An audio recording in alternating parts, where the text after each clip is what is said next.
कि हुनका कि छाती हुनकर भइल शीतल कि हुनका कहला बरसों बीतल छाती हुनकर भइल शीतल हुनका कहला बरसों बीतल छाती हुनकर भइल शीतल तैयो बाटे जो है सत कन्या दिव्या बार बार तैयो बाटे जो है सत कन्या दिव्या बार बार ना बात सकै सकती दिव्या बार बार ना बात सकै सकती दिव्या बार बार सीतम जेलन मोर पड़े मठोलन के कोहले सरे सीतम जेलन मोर पड़े मठोलन के कोहले सरे घर में पैसल सजन सजनिया दिव्या बार बार घर में पैसल सजन सजनिया दिव्या बार बार कि एना बात सकै सकती दिव्या बार बार एना बात सकै सकती दिव्या बार बार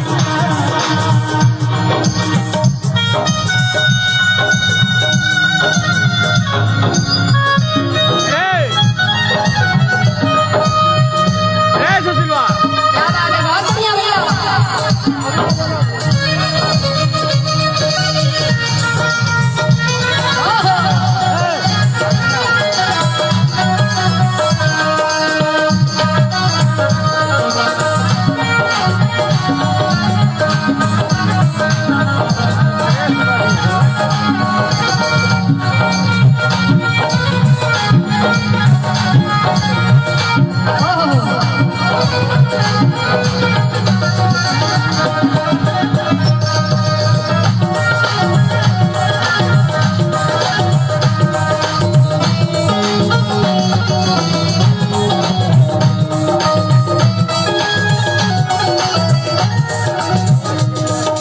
दूर जाएगा पिया पितर लग पत सौते लग जाएगा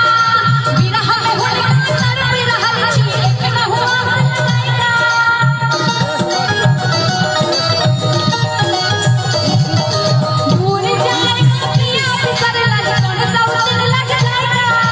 विरह में होलिका तर विरह छी एक न हुआ लगाएगा बड़ा सुंदर भाव कहे छली कि दूर जाएगा पिया बिसर लारी हे कौन सौतीन लग जाएगा बिरह में हुनका तड़प रहल छी एखना हुआस लगाएगा और अंत में कहे छथिन खाली शब्द पर ध्यान दो कि बलमा नहीं एला कि निंदिया में बाजे मोर कंगना कि बलमा नहीं एला अंगना निंदिया में बाजे मोर कंगना बलमा नहीं एला अंगना निंदिया में बाजे मोर कंगना कइयो बात जो है सत पी के दिव्या बार बार कि कइयो बात जो है सत पी के दिव्या बार बार एक बेर कभी काली बजा के चालू बगल से कि एला बात सकै सकती के दिव्या बार बार एला बात सकै सकती के दिव्या बार बार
बहुत बहुत धन्यवाद आप सब।